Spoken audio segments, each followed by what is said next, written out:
también muy curiosa que podemos utilizar un texto que ya existe y no estamos, o sea, estamos tecleando nosotros el texto que queremos convertir, igual que si escribiéramos en una Perkins, pues te podemos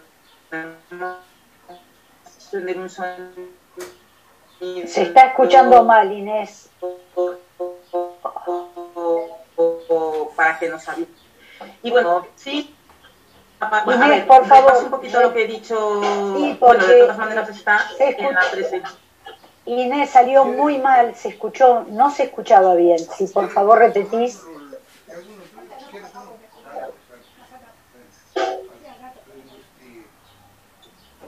Hola, ¿me escuchás, Inés? Sí, sí. Sí, sí. Sí. ¿Se me escucha ahora? Ahora sí. ¿Se me escucha? ¿Sí? Sí. Ahora sí. Ahora, de acuerdo. Bueno, pues entonces, como decía, lo más importante de Braille es que trabaja con texto, el resumen un poco más rápido, con texto, con texto enriquecido, RTF y texto normal, trabaja con Word, trabaja con tablas de transcripción para diferentes idiomas, pero incluso es capaz de cambiar de idioma dentro del mismo documento.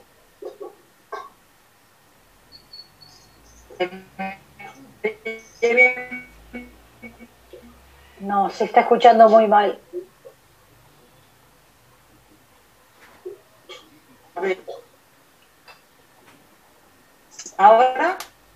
A ver, ahora mejor, Inés. Es que se va y se viene. ¿Sí? Se va la voz. Se va y se viene. Bueno, me voy a agachar mucho para pegarme al micro. A ver si así se oye. Ahí mejor. A ver, mejor. Bueno,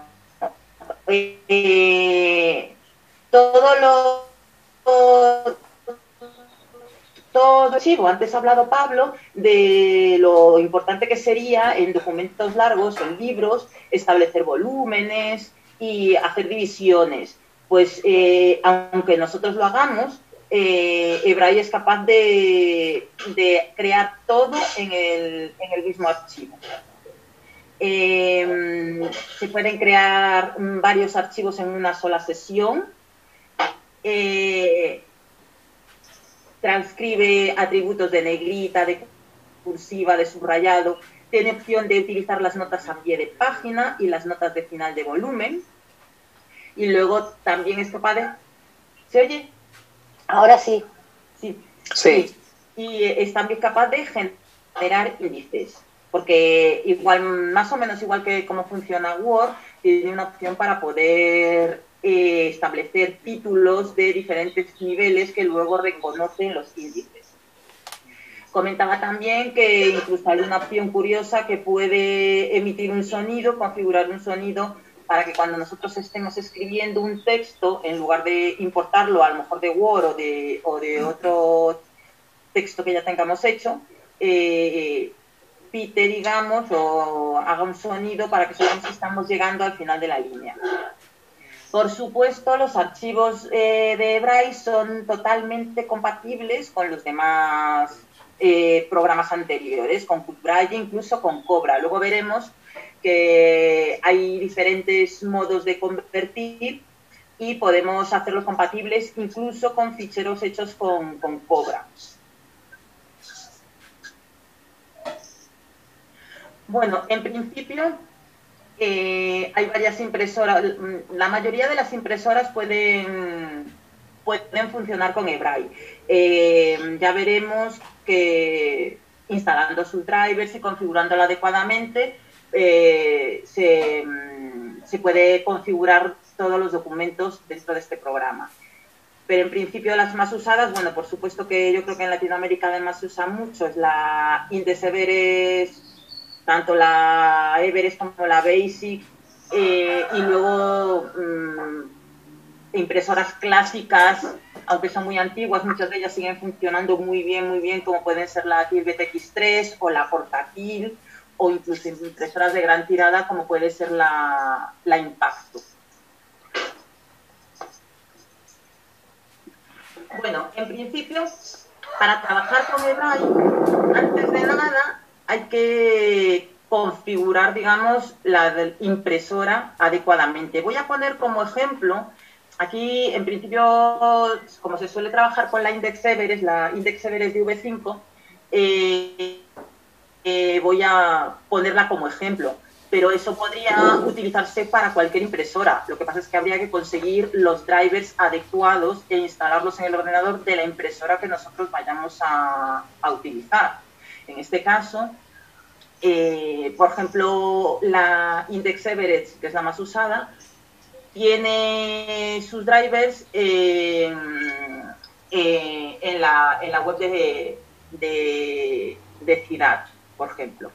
Y el programa en sí también se puede descargar desde la web de Ciudad. Bueno, de Ciudad del CTI, que es como se llama ahora. Y una vez que descargamos, que tenemos ya localizados los drivers y el programa eBright, lo instalamos con el ejecutable, que es muy sencillo. Simplemente al ejecutar el programa setup.exe lo que hace es hacer un instalador automático como cualquier programa. Y el programa queda en perfecto funcionamiento, pero lo que pasa es que tiene 7 ejecuciones gratuitas. Bueno, gratuitas no, porque realmente es gratuito siempre. El programa de Braille es gratuito siempre, pero sí libres sin activación. Si nosotros queremos utilizarlo con activación, hay que solicitarla al CTI, al Servicio de Atención al Usuario. Y es muy sencillo, simplemente se manda un correo electrónico al CTI, al Servicio de Atención al Usuario, que el correo electrónico es saucti@once.es. Cuando nosotros terminamos de instalar el programa de Braille, lo que pasa es que aparece un cuadro de diálogo en el que hay un cuadro de texto que tiene el identificador de equipo. Ese número, ese código, hay que copiarlo para luego poder pegarlo en el mensaje que vayamos a enviar de correo, y con ese identificador de equipo, atención al usuario nos va a devolver el código de activación.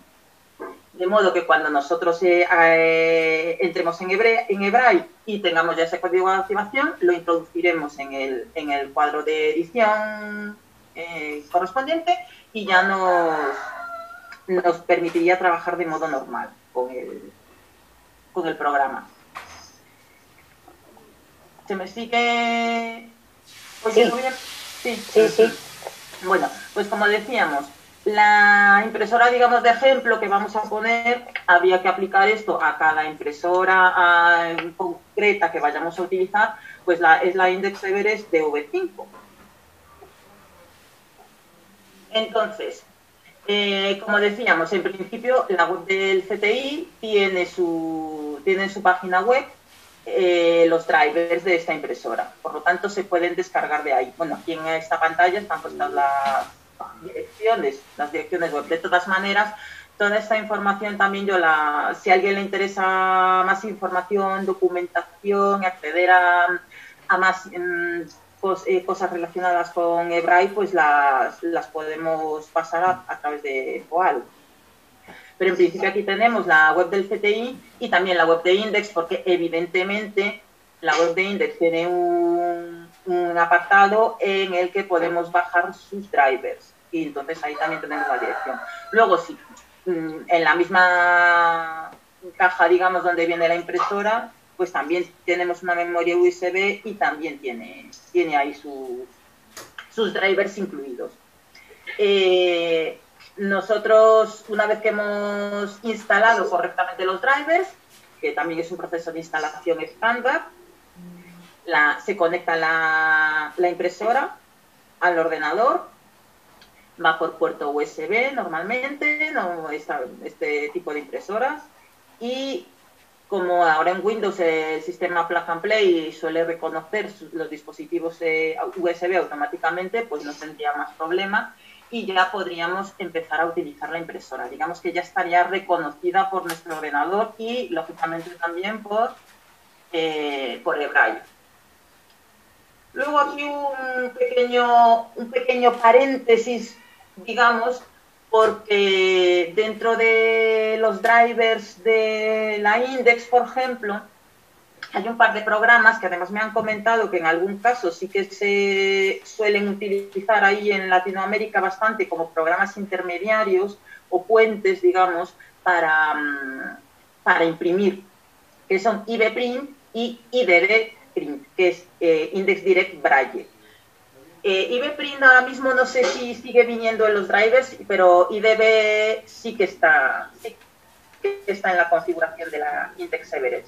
Entonces, simplemente son programas que te permiten hacer un formateo automático y te permiten hacer un lanzamiento de un fichero previamente formateado o con un formateo estándar, muchas veces a través de las configuraciones que se establecen en las impresoras, porque evidentemente la Index Everest tiene una serie de menús y de opciones para configurar, y entonces es capaz de imprimir documentos. Y yo creo que me han comentado pues, que en Latinoamérica sí que se usa mucho como programa intermedio, digamos, para poder imprimir.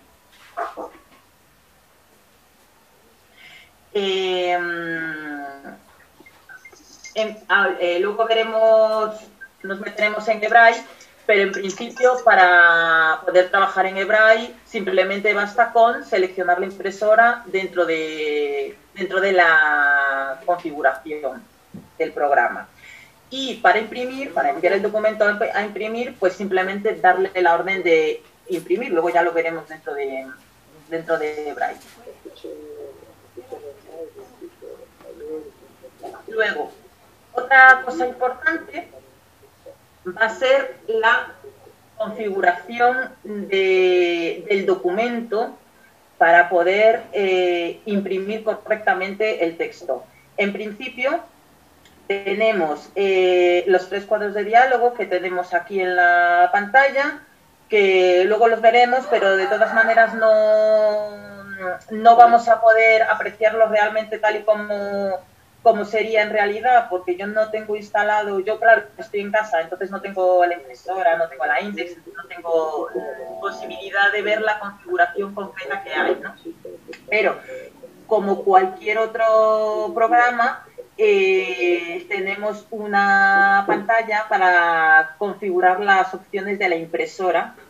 En el cuadro de en medio vemos que pone configuración de dispositivo. La impresora seleccionada es la Index Basic en este caso, que podría ser la Index Everest, y ahí elegiríamos el tamaño de papel y el modo de página.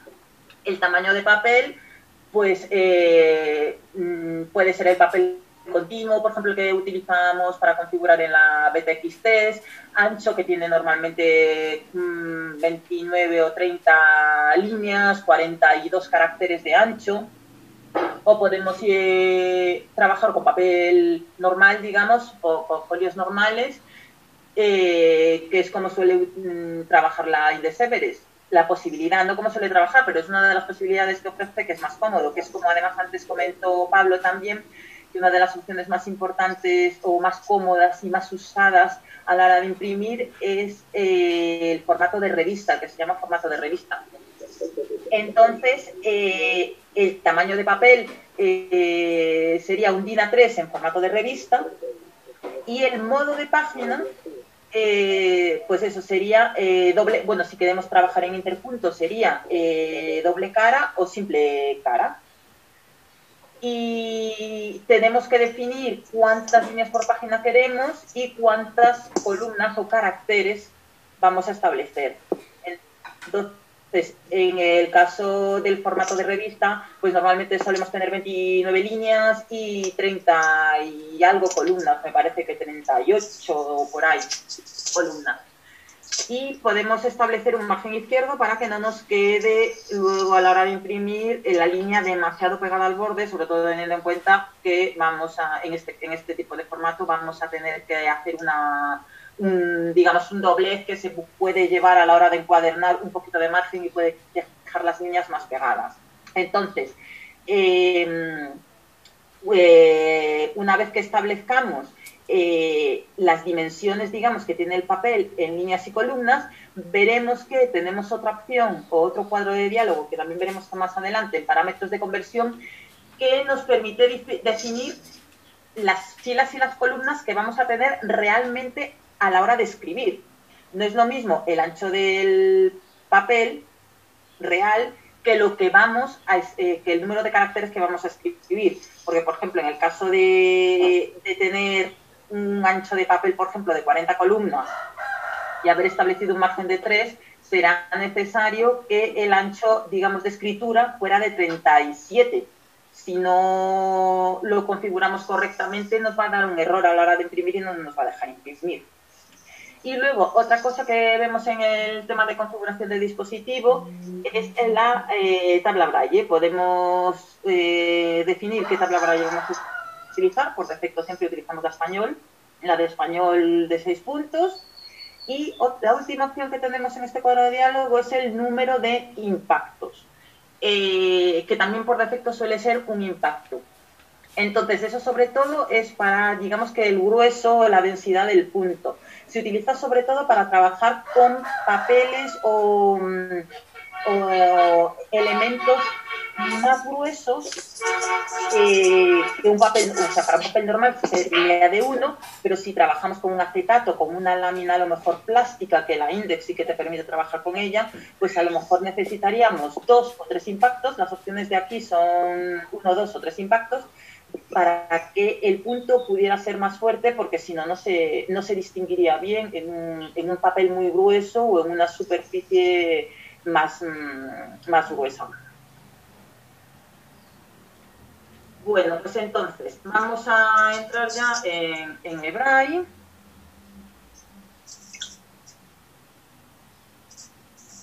Y entonces, pues aquí tenemos lo que comentábamos. Bueno, pues yo voy a trabajar en principio con el menú, porque yo creo que es la manera más sencilla de identificar las cosas. Lo que pasa es que podemos utilizar, ya saben, alternativas de teclado. En el mismo menú están, y iconos que están en la barra de herramientas. Casi todo está en la barra de herramientas. Pero bueno, en principio yo voy a utilizar el menú. Entonces, bueno, como decíamos, lo primero que habría que hacer cuando acabamos de instalar el eBraille y tenemos la impresora perfectamente configurada, pues sería entrar en archivos, seleccionar impresora, y elegiríamos aquí nuestra Index o la impresora que fuera. Y yo voy a hacer un truco y voy a elegir una impresora normal que no tiene absolutamente nada que ver, simplemente el cuadro de diálogo de imprimir. Porque como aquí no tengo configurada la Index ni nada, pues no me puede salir. Entonces, ahora imprimir ya está activado. En principio es un cuadro de diálogo normal de imprimir, que te permite elegir qué páginas quieres imprimir, cuántas copias, y configurar la página, que es lo que hemos visto antes. Aquí pasa lo mismo. Aquí, si se fijan, tenemos una configuración muy estándar. No es la configuración de la Index Everest. Todos los cuadros de diálogo de impresión varían según la impresora que tengamos configurada, porque tiene diferentes capacidades. Por ejemplo, una impresora BTX3, que suele imprimir en papel continuo, no tiene posibilidad de trabajar con el formato revista que hemos visto antes o que hemos comentado antes. Por lo tanto, si nosotros desplegamos la vista, no vamos a tener esa opción, ¿de acuerdo? Pero si tuviéramos una Index definida, sí que aparecería, ¿vale? La mayoría de las veces se utiliza la opción definida por el usuario por si queremos alterar algunos de los parámetros estándar de ancho y de alto del papel, ¿de acuerdo? Y configuración de la impresora es el cuadro de diálogo que hemos visto antes en la diapositiva anterior, y que ahora, sin embargo, cuando lo pulsamos aparece distinto, por la razón que les he dicho antes, que no tenemos la impresora Index Everest configurada aquí, ¿de acuerdo? Pero este este botón de configuración de impresora llevaría al cuadro de diálogo que vimos, en el que podíamos definir el formato de vista, las columnas, los caracteres, los impactos y todo eso, ¿de acuerdo? Siempre solemos tener un botón de predeterminar, eso es como en cualquier otro cuadro de diálogo de cualquier programa, que sirve para que la configuración que nosotros establezcamos se haga siempre, digamos, para todos los documentos que utilicemos, y no lo tengamos que cambiar cada vez que imprimimos. ¿Se me sigue escuchando bien? Sí. Sí, perfecto. Bueno, pues entonces, en principio, bueno, tenemos nuestra opción, lo que decíamos, teníamos dos pantallas, que es la del documento normal de texto y la de documento formateado, digamos, en braille. Entonces, en principio, si nosotros sacamos un fichero, en lugar de escribir, podemos abrir un fichero estándar. Como ya decíamos, podemos abrir un fichero Word directamente. De hecho, yo tengo aquí un ficherito Word con extensión docx estándar que se puede abrir. Bueno, este programa ya lo tengo previamente, este texto lo tengo previamente formateado, pero bueno, vamos a ir viendo cosas importantes. En principio, como cosas que tendríamos que tener en cuenta, ya ha comentado Pablo anteriormente una serie de cosas importantes, por ejemplo, como los saltos de página. Aquí vemos el código S de salto de página, es un salto de página estándar. Ya explicó él cómo iban los saltos de página. Pero una cosa importante aquí podrían ser, por ejemplo, el tema de los títulos. Aquí vemos que tenemos un documento que tiene diferentes niveles, digamos, ¿no?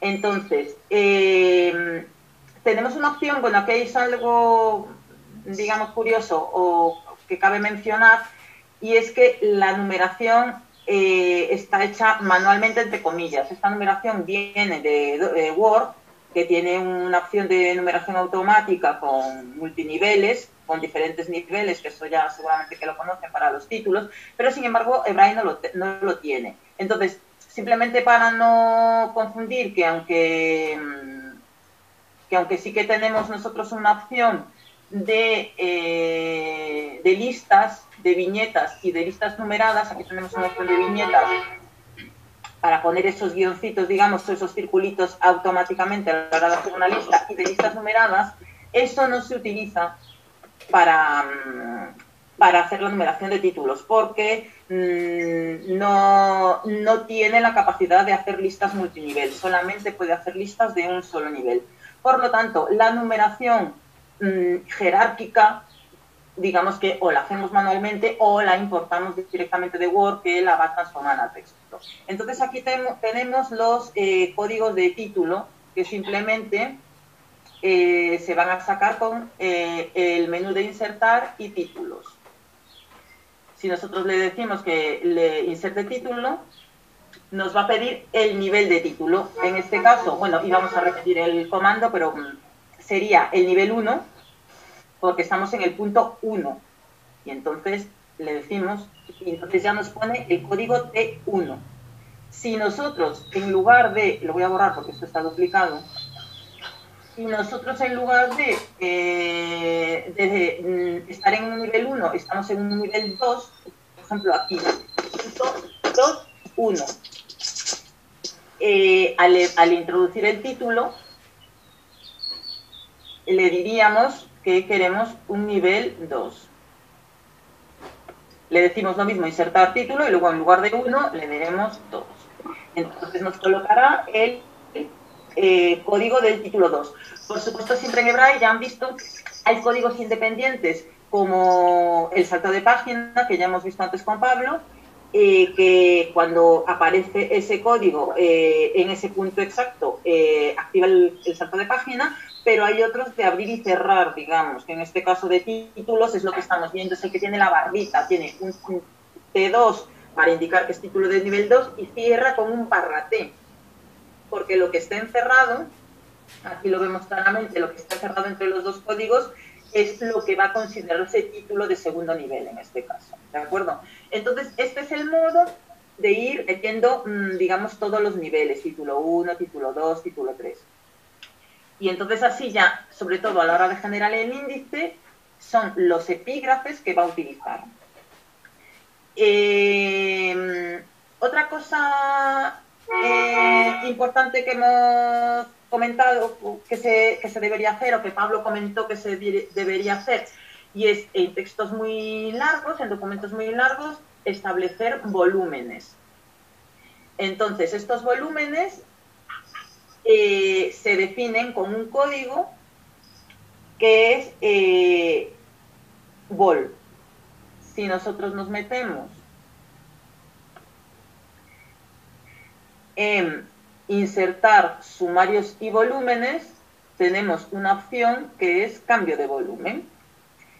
Esta opción es la que va a colocar este código. Y entonces es ahí donde se va a producir, digamos, la ruptura del volumen. ¿Me pueden decir cuánto me queda? Porque no sé si me aproximadamente 8 minutos. 8 minutos, uy Dios. Bueno, entonces, una vez que hemos puesto nuestro cambio de volumen, aunque estemos haciendo aparentemente un